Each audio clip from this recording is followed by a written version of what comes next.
하나님의 말씀 고린도전서 12장 12절 말씀 보시겠습니다. 고린도전서 12장 12절입니다.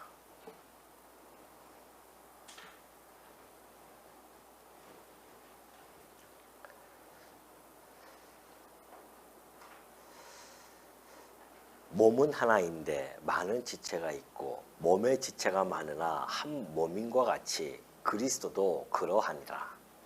우리가 유대인이나 헬라인이나 종이나 자유인이나 다 한 성령으로 세례를 받아 한 몸이 되었고 또 다 한 성령을 마시게 하셨느니라.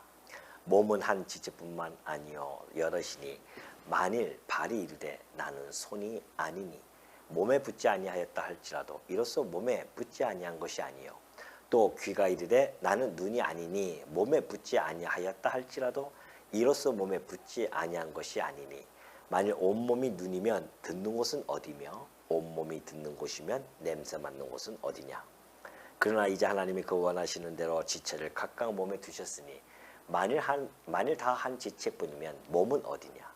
이제 지체는 많으나 몸은 하나라. 눈이 손들어 내가 너를 쓸 데가 없다 하거나 또한 머리가 발들어 내가 너를 쓸 데가 없다 하지 못하리라. 그뿐 아니라 더 약하게 보이는 몸의 지체가 도리어 요긴하고 우리가 몸에 덜 귀히 여기는 그것들을 더욱 귀한 것들로 입혀주며 우리 아름답지 못한 지체는 더욱 아름다운 것을 얻느니라. 그런즉 우리의 아름다운 지체는 그럴 필요가 없느니라. 오직 하나님이 몸을 고르게 하여 부족한 지체에게 규정함을 더하사 몸 가운데서 분쟁이 없고 오직 여러 지체가 서로 같이 돌보게 하셨느니라. 만일 한 지체가 고통을 받으면 모든 지체가 함께 고통을 받고 한 지체가 영광을 얻으면 모든 지체가 함께 즐거워하느니라. 너희는 그리스도의 몸이요 지체의 각 부분이라. 27절까지 봉독해 드렸습니다. 우리 지난 시간에 성령 하나님께서 당신의 뜻대로 각 사람에게 은사를 나눠주는 내용을 살펴본 바가 있죠. 그 목적은 바로 교회를 유익하게 하시라는 그런 목적을 가지고 성령 하나님께서 은사를 다양하게 각 사람에게 또 나눠주신다는 이야기입니다. 그와 더불어서 오늘은 계속해서 이제 바울이 몸을 통한 비유를 가지고 교회가 유기체적인 특성을 가진 그런 조직임을 밝혀주고 있습니다. 자, 먼저 우리가 오늘 보면은 교회라고 하는 것은 유기체적인 특성을 가지고 있다는 것이죠. 12절에서 보여드리듯이 몸은 하나인데 많은 지체가 있고 몸의 지체가 많으나 한 몸임과 같이 그리스도도 그러하니라 그렇게 되어 있어요. 자, 한번 이걸 우리가 살펴보도록 하겠습니다. 교회라고 하는 것은 유기체입니다. 유기체적인 특성을 보여주고 있어요. 자, 그 특성은 뭔가? 오늘 우리가 이걸 한번 더 살펴볼 것인데 교회는 유기체로 되어져 있는데 그 유기체적인 특성으로서 한 3가지 정도만 오늘 이 본문을 중심으로 해서 한번 좀 살펴보고자 합니다. 오늘 여기서 12절과 13절에서 나타났듯이 몸은 하나예요. 근데 많은 지체가 있고 몸의 지체가 많으나 한 몸인과 같이 그리스도도 그러하니라 그렇게 되어져 있죠. 교회는 유기체적인 조직인데 거기에는 통일성과 다양성이 있다는 겁니다. 그렇죠? 자, 첫 번째는 예수 그리스도의 몸으로 예수 그리스도 안에서 그렇게 보는 게 아니라 예수 그리스도 안에서 통일성을 가지고 있습니다. 예수 그리스도 안에서 예수 그리스도의 한 몸이기 때문에 예수 그리스도 안에서 우리는 통일성을 가지고 있어요. 그러나 그 몸에는 여러 지체가 있습니다. 그렇기 때문에 각 지체들의 다양성도 가지고 있다는 겁니다. 교회라고 하는 것은 유기체적인 특성을 보여주고 있는데 첫 번째는 예수 그리스도 안에서 통일된 그러한 모습을 보여주고 있고요. 지체들, 각 지체들을 통하여서도 다양성이 확보되어져 있다. 이것이 교회의 유기체적인 특성 중에 첫 번째입니다. 자, 한 몸에 속한 모든 유기체라고 하는 거 한번 볼까요? 먼저 유기체라고 하는 것은 이제 국어 사전적으로 이렇게 나와 있더라고요. 많은 부분이 일정한 목적 아래 통일, 조직되어 그 각 부분과 전체가 필연적 관계를 가리는 조직체다. 그렇게 되어 있어요. 유기체라고 하는 건 그런 뜻입니다. 다시 말해서 많은 부분이 일정한 목적 아래서 통일되어져 있고 또 조직이 되어졌다는 것입니다. 그리고 각 부분과 전체가 필연적 관계를 가지는 조직체이다. 그러니까 이 유기체적인 국어 사전적으로만 보더라도 교회의 특성을 좀 쉽게 우리가 간파할 수 있을 것입니다. 모든 그리스도인들은 하나의 그리스도의 몸을 이룬다는 것이죠. 한 몸에 속한 모든 지체들은 그 고유한 개별적 특성이 다 가지고 있습니다. 우리 성도님들은 다 각자의 고유한 그런 개별적 특성이 있다는 거죠. 먼저 몸을 비유를 하는 겁니다. 우리 몸에는 각자 이렇게 몸이 몇 채입니까? 네? 몸이 몇 채죠? 일체? 백체라고 하나요? 예, 하여튼 뭐 백체라고 하죠. 몸을 우리가 백체라고 하지 않습니까? 모르겠어요. 저도 언뜻 들은 얘기인데 지금 생각나서 하는 얘기인데 우리 몸에 하여튼 백체라고 돼 있다고 해요. 각 지체가 한 100개가 된다는 거 아니겠습니까? 그렇게 다양한 지체를 가지고 있고 그 지체마다 고유한 개별적인 특성을 다 가지고 있습니다. 그럼에도 불구하고 하나의 통일성에 참여하고 있다는 겁니다. 어떤 통일성? 몸이라고 하는 이 통일성에 다 백체가 붙어서 가지고 다양성을 보여주면서도 그 통일성에 함께 있다는 것이죠. 근데 그걸 몸을 비유하면서 그리스도도 그러하니라 그렇게 이야기해요. 몸을 비유를 하면서 그리스도도 그러하니라. 그리스도가 머리 되시고 바울은 이 참 몸의 비유를 가지고 그리스도와 이 교회의 관계를 너무나 적절하게 잘 표현해주고 있어요. 너무 쉽고 이해가 되어지고 기능면이나 어떤 조직면이나 너무나 쉽게 잘 되어져 있죠. 우리가 몸만 가만히 생각해 보더라도 아하, 이 몸의 유기적인 관계가 교회의 유기적인 관계가 같구나라는 걸 충분히 알 수 있을 것입니다. 바울이 지금 그걸 얘기한 거거든요. 몸의 지체가 많아요. 한 몸이 그런데도 한 몸입니다. 그런데 그리스도도 그러하니라. 그 이야기는 무슨 이야기입니까? 그리스도가 한 몸이신데 머리 되시고 교회가 한 몸인데 그 지체들이 많다는 겁니다. 그러면서 교회가 한 몸의 이유를 13절에서 이야기합니다. 왜냐하면 원래 그 앞에는 접수사가 있어요. 왜냐하면 우리가 유대인이나 헬라인이나 종이나 자유인이나 다 한 성령으로 세례를 받아 한 몸이 되었고 또 다 한 성령을 마시게 하셨느니라 그렇게 했어요. 자, 한 성령의 세례에 참여가 되어졌다는 것이죠. 다시 말해서 동일한 생명에 참여한 자들이라는 겁니다. 교회라고 하는 것은 그래요. 동일한 생명에 참여가 되어졌습니다. 그렇기 때문에 친밀할 뿐만이 아니라 아주 유기적으로 잘 연합이 되어지는 곳이 사실은 교회입니다. 왜요? 우리는 공통의 생명을 가지고 있습니다. 우리 주님께서 주신 그 생명이죠. 동일한 생명이란 말입니다. 그래서 이 한 성령의 세례에 참여가 되어진다는 겁니다. 여기서 이 성령 세례라고 하는 것은 예수님께서 약속하신 내용이죠. 우리 사도행전 1장 5절을 보면 이렇게 되어 있어요. 예수님이 이제 승천하시기 전에 제자들을 모아놓고 하시는 말씀입니다. 요한은 물로 세례를 베풀었다. 그러나 너희는 몇 날이 못되어 성령으로 세례를 받을 것이다. 그리고 올라가셨단 말입니다. 그 성령 세례라는 것이 있죠. 바울은 그걸 정말 잘 알고 있었기 때문에 우리가 한 성령으로 세례를 받았다는 겁니다. 자, 그럼 세례를 받았는데 세례라고 하는 것은 한 몸으로 우리가 한 성령으로 세례를 받았다고 하는 것은 우리가 구원의 서정에서 보면은 쉽게 알 수가 있습니다. 예를 들어서 소명하죠. 우리를 부르셔요. 그리고 중생케 하신 다음에 우리를 회심하게 하죠. 그리고 신앙을 갖게 하십니다. 그리고 의롭다 칭해 주시고 양자를 삼아 주셔요. 이것이 동시다발적으로 사실은 나타나요. 우리가 설명하기 위해서 이렇게 구분지어서 말씀을 해드리지만은 사실 이것이 동시다발적으로 나타납니다. 법정적으로 넌 내 아들이야 라고 하는 그것이 좀 지나가다 보니까는 신앙이 좀 괜찮네. 그래서 내 아들이 아니라 예수 그리스도의 이름을 영접하는 자들, 그 영접하는 자마다 하나님의 자녀가 되는 권세를 주신다고 했거든요. 그러니까 예수님을 영접하는 자는 곧 하나님의 자녀가 되는 권세를 받았기 때문에 소명으로부터 하나님 양자가 되어지는 모든 과정이 순식간에 다 이루어지는 겁니다. 설명할 땐 제가 이렇게 우리가 구원의 서정을 설명하지만은 그렇기 때문에 그 한 성령의 세례에 참여가 되어졌어요. 그래서 하나님이 다 자녀가 되어졌단 말입니다.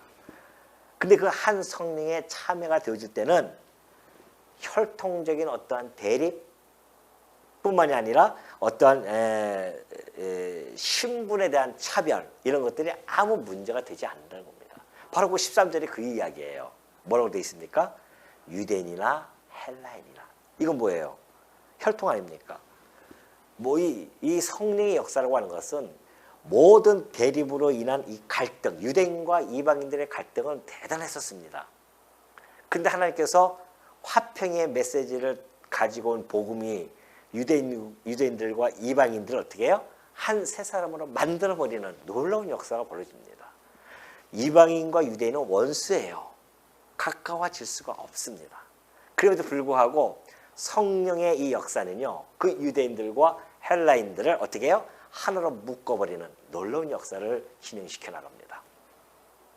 차별로 인한 반목도 마찬가지입니다. 신분의 차별에서 어떤 어떤 자유자가 있지 않습니까? 주인도 있단 말입니다. 이 모든 이 반목들을 일순간에 다 해소시키는 겁니다. 그리고 그 각자 나타나는 그 차별성, 모든 일체의 차별성을 보다 더 큰 통일성 안에 다 전환을 시켜버리는 거죠. 통일성으로 전환시켜버렸어요. 그러니까 그리스도 안에 들어오면 다 녹아져서 하나가 되어지는 거죠. 그걸 지금 설명해주고 있는 겁니다.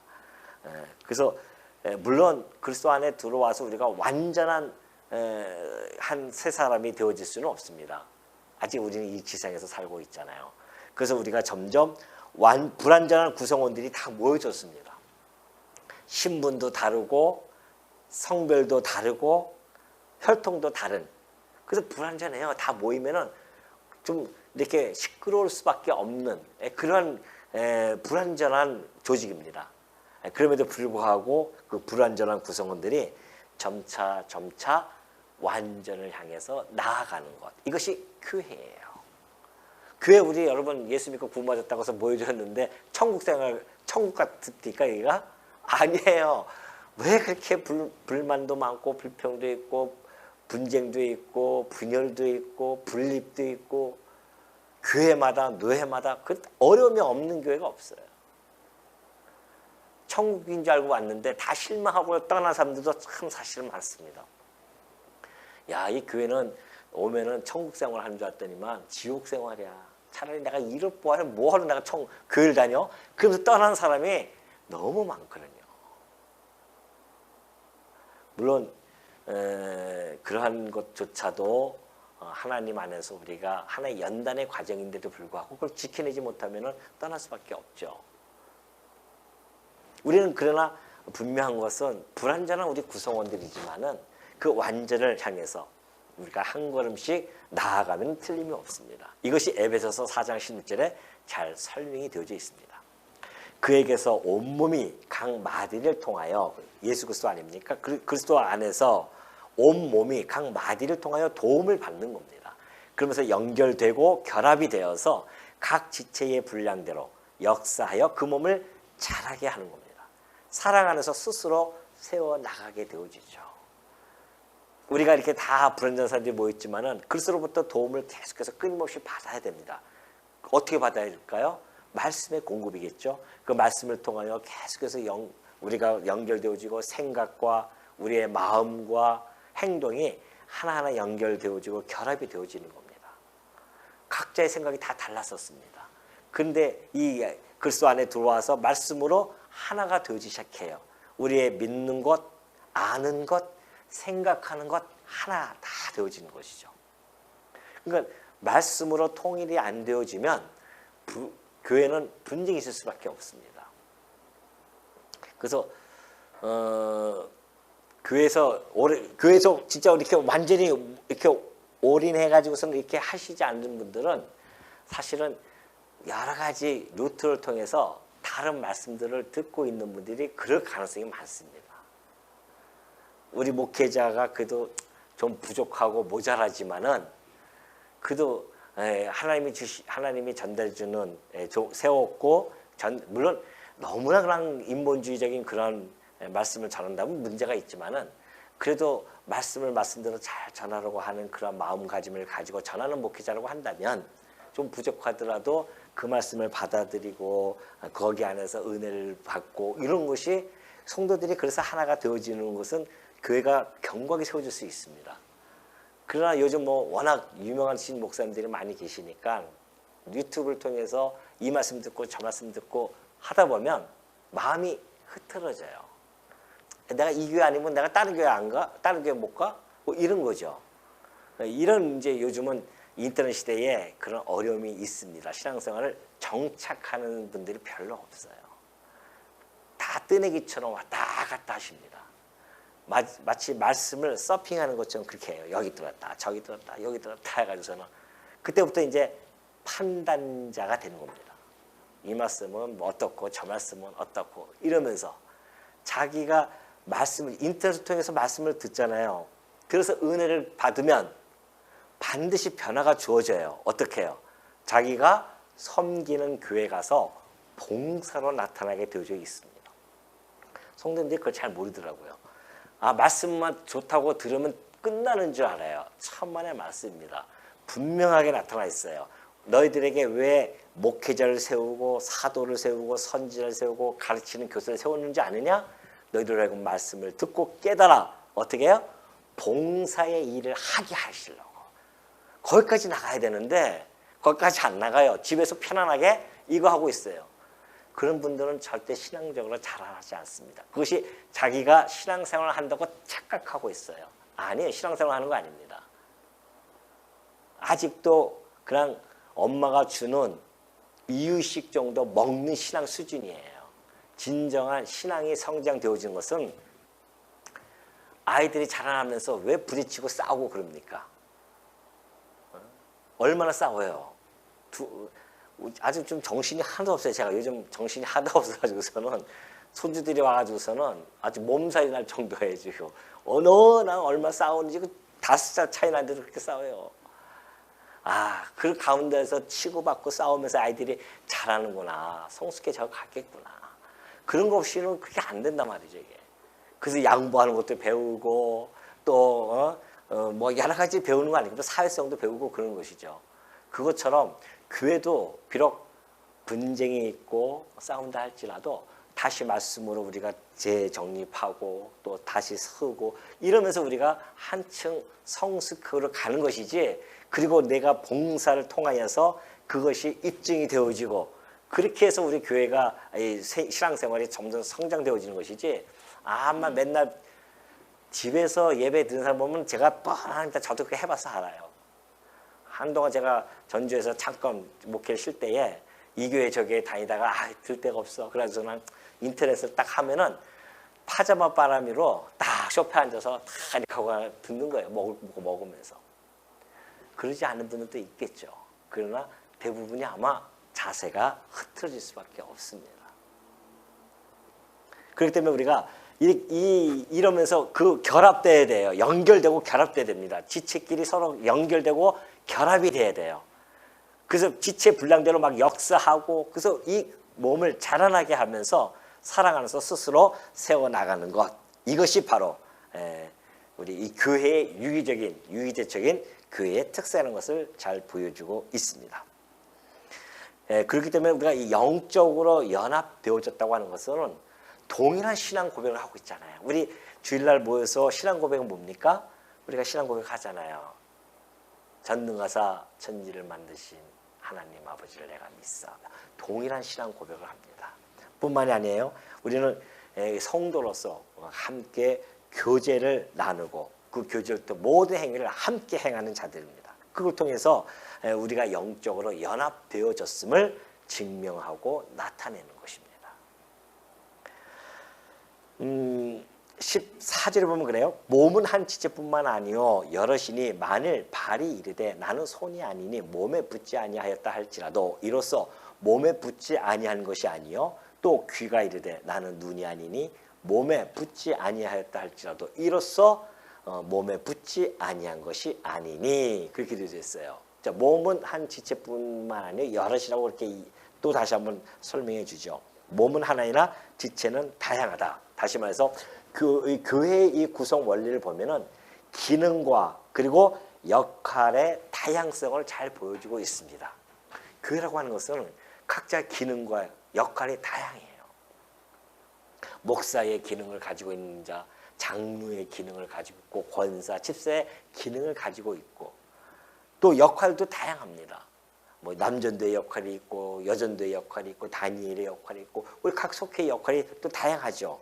그렇게 교회는 이런 교회의 구성 원리가 그렇게 되어져 있다는 것이죠. 그래서 사실 이 교회라고 하는 것은 어느 한 곳이 부족한 것이 하나도 없습니다. 교회는 항상 전체적인 관점에서 이렇게 투영해야 됩니다. 전체적인 관점으로 봐야 된다는 것이죠. 그러면 다 귀중해요. 귀중하지 않은 것이 어딨습니까? 아니 집을 아무리 멋들어지게 있고 필요한 것들은 뭐 TV에서부터 아주 필요한 것들이 꽉 차 있다 하더라도 아유 저 화장실은 냄새가 나니까 만들지 말자 해가지고 만들지 않으면 그 집은 어떤 집이 되겠습니까? 무용지물 집이 됩니다. 각자가 역할이 다 있고 기능이 있는 거죠. 그럼 어떤 것이 소중하지 않은 것이 없어요.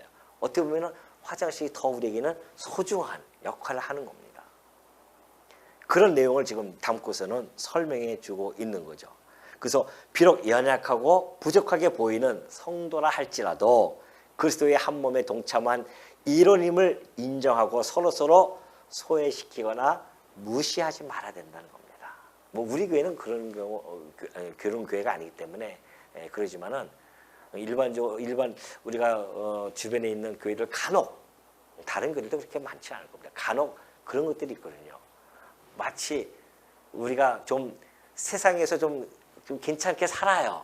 그러니까 교회에서도 그걸 그대로 도입해 와서 나는 여러분들과 좀 다릅니다 라고 생각하는 분들이 혹 있을 수 있습니다. 그래서 자기네들의 층을 만들어요.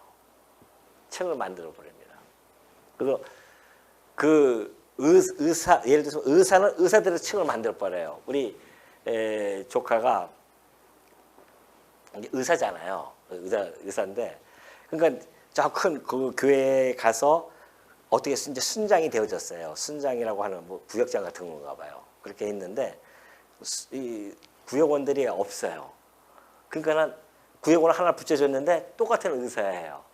그래서 둘이서 안 맞는 거라 이게 똑같이 의사니까 그러니까 교회에서 잘못 생각한 거죠. 아 의사끼리 하면 잘 할 것이다 했는데 오히려 더 안 되는 거죠 이게.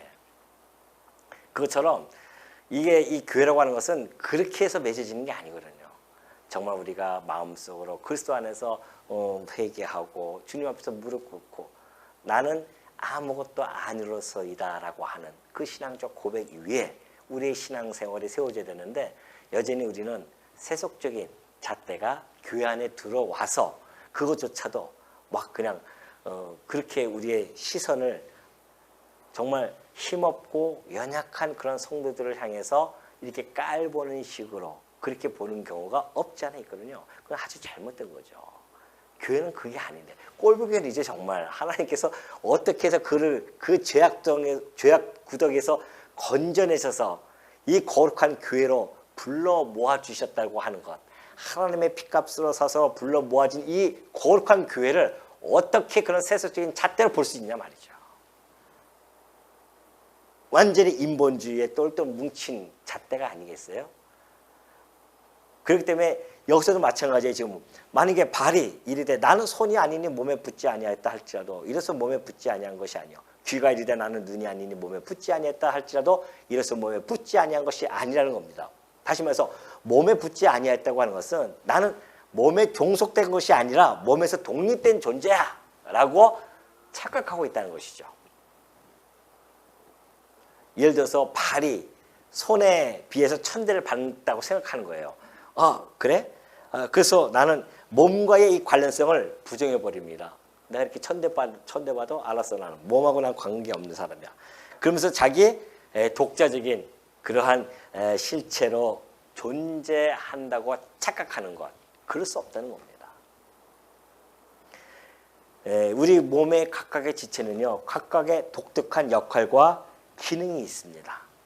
이것은 꼭 각각의 은사에 대한 우월의식 또는 열등의식을 벗어나라고 하는 바울의 이 충고가 이 구절에서 담겨져 있습니다.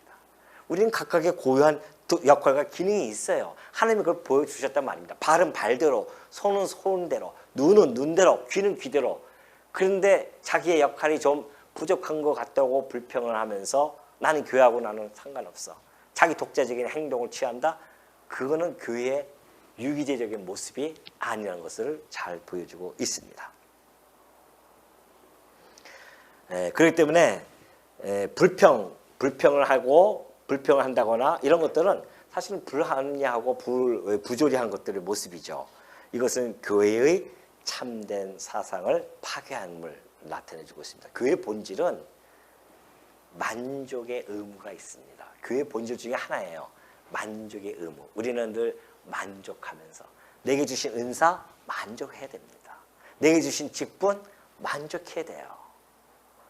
근데 이 직분도 또 직임자 세울 때마다 교회마다 왜 그렇게 어려움을 겪냐면은 직분 안 뽑아줬다고 또 실망을 해가지고서 내가 이 교회 아니면 내가 갈 데가 없어 하면서 또 떠나신 분들도 많이 있단 말이죠. 그래서 늘 지금 내게 주신 이 직분이 작으냐 말이죠. 아니 하나님 나라의 문지기로 사는 것이 작아요? 얼마나 큰 겁니까? 세상 나라에서 궁궐에 사는 것보다도 하나님 나라의 문지기로 사는 것이 얼마나 더 아름답고 멋있냐 말이죠. 우리가 가지고 있는 모든 직분, 그 어떤 거 하나 소홀히 여길 가 없습니다. 왜냐하면 하나님이 그걸 갖다가 우리 마음속에 주어서 그것을 이룰 수 있도록 직분도 주셨고 은사도 주었기 때문에 그렇습니다. 그러면서 이제 17절 보면 그래요. 만일 온몸이 눈이면 듣는 곳은 어디며 온몸이 듣는 곳이면 냄새 맡는 곳은 어디냐. 그러나 이제 하나님이 그 원하시는 대로 지체를 각각 몸에 두셨으니 만일 다 한 지체뿐이면 몸은 어디냐. 그렇게 되어 있어요. 17절 보면 그래요. 온몸이 눈이면 듣는 곳은 어디며 온몸이 듣는 곳이면 냄새 맡는 곳이 어디냐. 다 각각의 지체마다 효용성을 하나님께서 각 지체의 몸의 효용성을 위해서 다양하고 정교하게 디자인시켰습니다. 그래서 사실 이 하나님께서 창조 원리를 보면 그러잖아요. 다 지으시고 나서 뭐라고 하십니까? 보시기에 심히 좋았다고 하는 것은 최적화되어진 상태입니다. 우리 몸을, 저는 이 몸을 볼 때마다 정말 아주 탄성을 자아냅니다. 제가 어떻게 우리 몸이 이렇게 생겼을까? 손도 딱 적당해요. 길이가 어떻게 이렇게 적당하게 만드셨는지. 발도 그렇고 모든 것들이 다 그래요. 하여튼 어떤 거 하나 정말 하나님께서 그 효용의 가치를 충분히 주시고 디자인해가지고서는 우리를 아주 정교하게 만드셨단 말입니다. 그러니 이 모든 것들이 하나님께서 뭐라고 합니까? 17절을 보면 만일 온몸이 눈이면 듣는 곳은 어디며 하면서 18절 그러나 이제 하나님이 그 원하시는 대로 그러잖아요. 원하시는 대로 지체를 각각 몸에 두셨다고 했어요. 하나님 원하시는 대로요. 그러니까 원한다고 하는 것은 모든 우리 몸이라고 하는 것은 상호 대립이라든가 또는 불평의 관계가 절대 아니라는 겁니다. 그래서 너는 필요 없다. 너는 필요 없다. 뭐 이런 얘기가 아니라는 것이죠. 온몸이 다 눈이라면 듣는 것은 어디 있겠냐 말이죠. 하나님이 다 눈으로 만들었어요. 그러면 다양성이 없어요. 이 몸의 생명은 통일성 안에 다양성 아니겠습니까? 근데 통일성만 있어요? 그러면 안 된단 말입니다. 다양성이 있어야 돼요, 몸은. 그래야 온 몸이 서로 상호 보완적이며 상호 의존적입니다. 그러니까 두 번째는 보면은 유기체적인 특성을 보면은 이 모든 지체들의 다양성들이 뭘로 나타나는가? 상호 의존적이에요. 상호 의존적이면서 상호 보완적이다. 이것이 유기체적인 특성의 두 번째입니다. 상호 의존적으로 다 되어져 있어요. 눈만 가지고 살아갈 수는 없잖아요. 눈은 발을 의존해야 됩니다. 눈이 바라보는 곳으로 가려면 발이 가야 되잖아요. 서로 의존을 해야 돼요. 내가 무엇을 먹으려고 한다면 손이 필요합니다. 그러잖아요. 그러면 입에 음식을 넣으면 그걸로 끝납니까? 이가 또 그걸 갈아서 내서 위로 또 전달해야 되고 서로 의존적이면서도 서로 보완을 하는 겁니다. 눈만 가지고 살 수 없으니까 귀도 필요하고 코도 냄새가 맡아야 되니까 코도 필요하고 서로 보완해서 이 통일된 몸을 이끌어 갈 수 있도록 하나님께서 그렇게 만드셨다. 그러니까 이 하나님께서 만드신 이 지체가 스스로가 이 지체 자체가 자기에게 기능을 스스로 부여한 것이 아니잖아요. 코도 그렇고 귀도 그렇고 자기 스스로 지체가 내가 이 기능을 갖다 부여해야겠다 그렇게 한 게 아니라 하나님이 원하시는 대로 그러잖아요. 하나님이 원하시는 대로 지체를 각각 몸에다 두셨고 눈도 필요해서 뒤에다 안 두고 앞에다 두셨고 귀도 하나가 아니라 두 개로 해놓고 잘 들을 수 있도록 뒤에다가 이렇게 딱 안전장치를 해놓고 이 모든 것들을 보면은 하나님의 주권적인 하나님의 뜻, 하나님의 주권적인 발로가 아닐 수 없다. 그래서 이 전체의 생명과 유익은 다양성이 있음을 잘 보여주고 있고요. 각 지체의 위치와 은사들은 주님에 의해서 결정되었다. 몸이 그렇다고 한다면 교회도 동일하다는 겁니다. 비유니까 지금 교회도 유기체적으로 하나님이 해주셨기 때문에 당신이 원하는 대로 뜻대로 은사도 주고 직분도 세우고 그렇게 해서 다 모아주신 겁니다. 그럼 어떤 거 하나 소중하지 않은 것이 하나도 없다는 것이죠. 그렇기 때문에 21절부터 보면 그래요. 이제 만일 28절 만일 다 한 지체뿐이면 몸은 어디냐? 이제 지체는 많으나 몸은 하나라. 눈이 손도로 내가 너를 쓸 데가 없다 하거나 또한 머리가 발도로 내가 너를 쓸 데가 없다 하지 못하리라. 당연하죠. 교회 회원들 간에 서로가 뭐예요? 상호 의존적이고 보완적인데 너는 쓸 데가 없어. 어디 감히 그렇게 이야기합니까? 몸은 절대 그렇게 이야기하지 않습니다. 눈이 귀도로 너 쓸 데가 없어. 내가 눈이 얼마나 중요한데 이렇게 하지 않는단 말입니다. 눈은 귀를 너무 소중히 여깁니다. 그래야 자기가 귀를 통해서 들어오는 정보를 가지고 눈을 확인해 갈 수가 있지 않습니까? 그러니까 서로 이렇게 의존적이고 보완적이에요. 쓸데없다고 얘기하면 그것처럼 정말 바보스러움이 없는 거죠. 그러니까 교회도 마찬가지입니다. 아유 저 지체는 저 형제는 우리 교회 쓸데없는 사람이야. 이것처럼 쓸데없는 말이 어디 있습니까? 자기는 그러면 쓸데있다는 얘기예요? 그렇게 따지면 자기도 쓸데없는 자가 되는 겁니다. 하나님 앞에서는. 그 누구도 쓸데없는 자가 어떻게 해요? 없다. 쓸데없는 자가 없다가. 아니 쓸데없는 자가 없다가 아니죠. 다 쓸데있다. 헷갈리네요. 다 쓸데 있습니다. 절대 여러분들 누구 하나 이렇게 정말 어떻게 보면 좀 남루하게 보이기도 하고 자 일도 잘 안 하고 교회에 어떤 유익이 하나도 없는 것 같아요. 천만의 말씀입니다.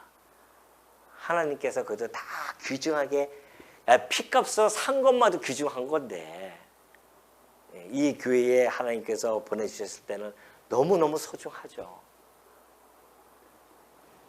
그래서 교회 회원들 간에 상호 간에 의존이 있기 때문에 너무너무 서로가 중요하게 바라봐야 된다. 그래서 각 지체들은 그리스도의 몸이기에 서로의 존재와 기능을 존중해 줘야 된다고 하는 것이 21절부터 지금 계속해서 설명이 돼 가고 있습니다. 그래서 이 분쟁이 없이 서로 이렇게 돌보는 몸의 이 유기체적 원리는요, 사실 이 분쟁하는 교회, 고린도 교회가 분쟁하던 교회였기 때문에 그 분쟁하는 교회에게는 참으로 시사하는 바가 커요. 바울이 지금 이 몸을 비유를 들어서 하는 이유가 다 있는 거죠. 교회가 지금 어려워졌으니까 몸이라고 하는 비유를 통해서 교회가 하나가 되어줘야 됨을 잘 보여주고 있죠. 22절 보면 그래요. 그뿐 아니라 더 약하게 보이는 몸의 지체가 도리어 요긴하고 우리가 몸에 덜 귀히 여기는 그것들을 더욱 귀한 것들로 입혀주며 우리의 아름답지 못한 지체는 더욱 아름다운 것을 얻느니라. 그런즉 우리의 아름다운 지체는 그럴 필요가 없느니라. 오직 하나님이 몸을 고르게 하여 부족한 지체에게 귀중함을 더하사 몸 가운데서 분쟁이 없고 오직 여러 지체가 서로 같이 돌보게 하셨느니라. 잘 나오고 있죠. 오히려 더 약하게 보이는 몸의 지체가요, 도리어 더 요긴합니다. 사실은. 여러분, 우리 이 심장, 이 말이라는 것이 중요하죠. 이 입술을 열어서 말하는 것 참 중요합니다. 그러나 우리 보이지 아니하는 이 심장, 이 심장이 이거 좀 중요한 것이 없습니다. 보이지도 않아요, 사람들 앞에. 그럼 나를 내세울 때는 입이 한 몫을 단단히 합니다. 아주 웅변을 해가지고 자기를 미화시켜서 다 얘기할 수 있죠. 그러나 이 심장은 보이지 않지만 지금도 여전히 이 말이 쉴 동안에 뛴다 말입니다. 이거 멈춰 죽으니까 얼마나 열심히 일합니까? 보이지 않아요. 우리 안에 있는 오장 육보가 얼마나 많은 일들을 하고 있습니까? 보이지 않는데. 근데 우리는 이 겉에 보이는 이것만 아주 최고인 것처럼 여기만 꾸미고 그러죠. 우리의 속 안에는 별로 관심이 없어요. 근데 사실은 이 안의 것이 얼마나 중요하게 24시간 쉬지 않고 열심히 일을 하고 있는지 모릅니다. 비록 칭찬을 받지 못한다 할지도 우리는 아우 참 멋있어요. 아우 정말 예뻐요. 잘생겼어요. 뭘 보고 합니까? 외모를 보고 하잖아요. 근데 그 외모가 지탱할 수 있는 것은 뭐예요?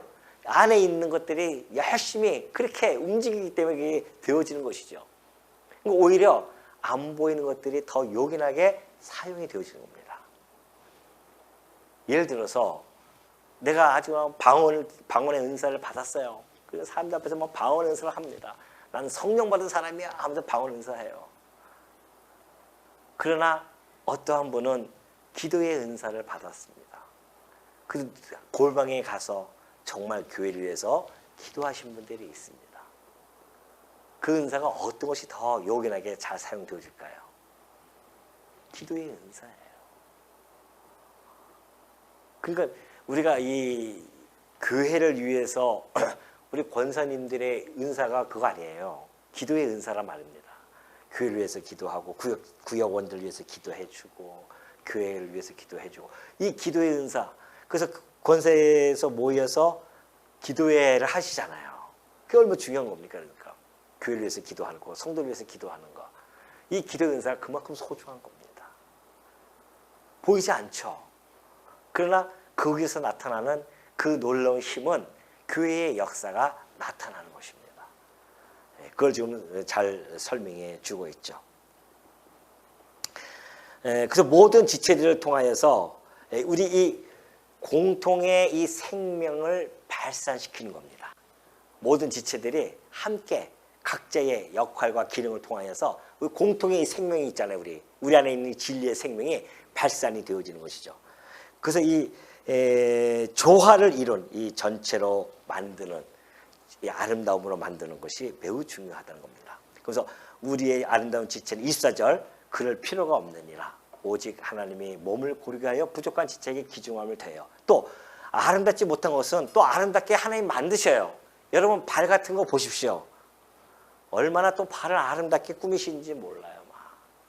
그래서 신발도 이쁘고 신발 이쁘게 하고 발을 보호하기 위해서 그렇게 구두도 신고 그러지 않습니까? 그런가 하면은 이런 눈에 보이는 것들은 그렇게 뭐 크게 할 필요가 없잖아요. 단 여기다가 뭐 가릴 필요가 없잖아요. 그것처럼 우리의 아름다운 지체는 그럴 필요가 없다는 거죠. 오직 하나님이 몸을 고르게 하여 부족한 지체에겐 귀중함을 더하고 몸 가운데 분쟁이 없고 오직 여러 지체가 서로 같이 돌보게 하셨느니라. 그렇게 되어 있습니다. 그래서 이 몸이라고 하는 것은 공통의 생명과 의식을 지니고 있다. 이것이 바로 육체의 본성의 법칙입니다. 그것처럼 교회도 이런 유기체적인 특성 속에서 서로가 공통의 우리의 이 생명, 진리 안에서 나타나는 이 생명과 우리가 의식을 지니고 있다. 지내야 된다. 이것이 이제 27절부터 나타납니다. 26절, 27절이죠. 그래서 만일 한 지체가 고통을 받으면 모든 지체가 함께 고통을 받고 한 지체가 영광을 얻으면 모든 지체가 함께 즐거워하느니라. 너희는 그리스도의 몸이요 지체의 각분이라. 그러죠. 역시 마찬가지입니다. 우리는 마지막 세 번째입니다. 공동체적 감정과 그리고 공동체적인 감정을 느끼는 거죠. 아프면 아프고 또 관심. 공동체적인 감정과 관심을 갖는 것이 유기체적인 특성입니다. 우리 몸이 하나가 아파 보십시오.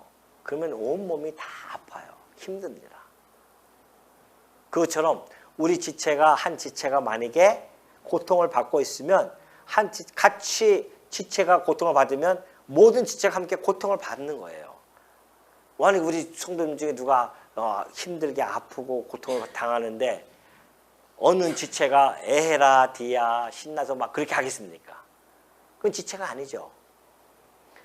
만약에 그렇게 무공감을 하게 되어진다고 한다면 그건 지체가 아닙니다. 오히려 그것은 그냥 우리 공동의 생명에 참여하지 못한 그냥 뭐랄까요?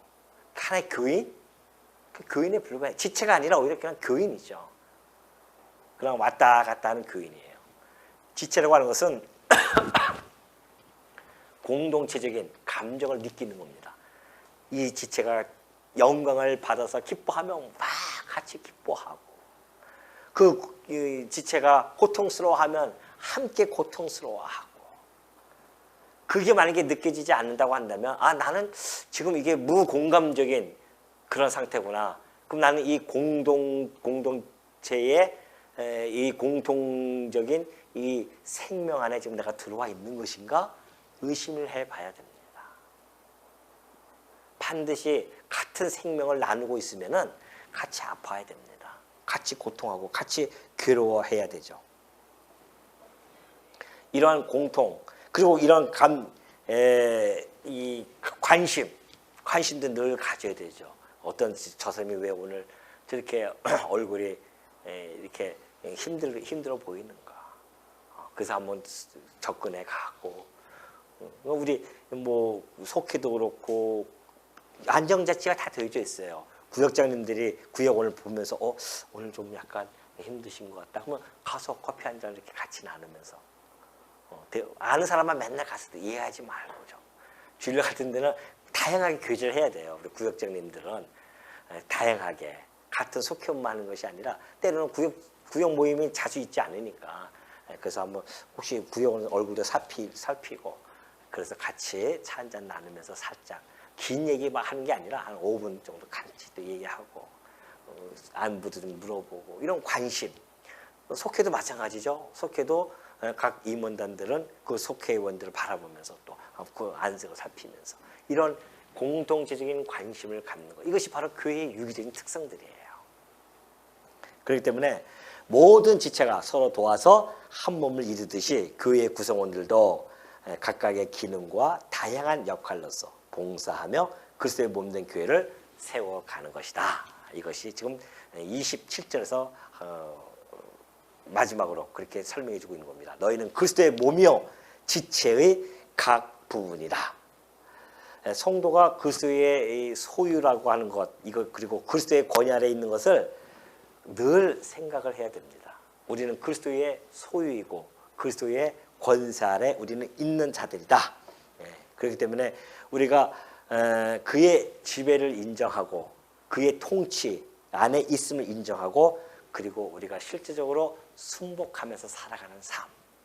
이것이 바로 그리스도인들의 공동체라는 사실, 그리고 그리스도의 몸이라는 그러한 의미를 함축하고 있다는 사실을 여러분 마음속에 깊이 간직하시고, 내가 지금 어디에 있는지, 내 위치가 무엇인지, 내게 주신 은사와 직분이 무엇인지를 곰곰이 생각하시면서 이런 유기체적인 특성 속에서 내가 어떻게 이 교회에 하나님이 부르신 구성원으로서 어떤 일을 충성되게 해야 되는지를 곰곰이 좀 생각해 보시는 우리 주의 종들이 되어주시길 당부드립니다.